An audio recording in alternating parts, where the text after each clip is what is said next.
Hi అండి. సమ్మర్‌లో పిల్లల కోసం సెకండ్ టిప్. అయితే నేను స్కూల్‌లో ఏం చేసేదాన్నో చెప్తాను. ఈ టిప్ నచ్చితే మీరు ఇంట్లో ఫాలో అయిపోండి.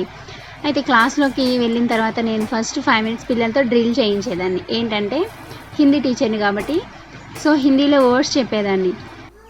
ఊపర్, నీచే, బాయే, దాయే, ఉఠో, బైట్ ఇలా. ఇలా కొన్ని వర్డ్స్ చెప్పి అవి పిల్లల్ని చేయమనేదాన్ని. యాక్షన్ వర్డ్స్ కూడా. అందులో ఎవరైతే రాంగ్‌గా చేస్తారో వాళ్ళు ఓడిపోయినట్టు. లాస్ట్‌కి ఒకళ్ళని ఎవరైతే అన్నీ పర్ఫెక్ట్‌గా చేస్తారో వాళ్ళని విన్నర్‌గా అనౌన్స్ చేసి వాళ్ళకి ఏదో ఒక గిఫ్ట్ ఇచ్చేదాన్ని. గిఫ్ట్ అంటే సమ్ పెన్నో, బుక్కో ఏదో ఒకటి లేదా ఒక చాక్లెటో ఏదో ఒకటి ఇచ్చేదాన్ని.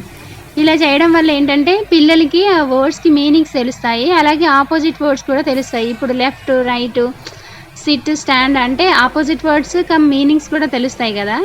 హిందీలో, ఇంగ్లీష్‌లో ఇలా మార్చి చెప్తూ ఉంటే పిల్లలు ఫాలో అయ్యేవాళ్ళు.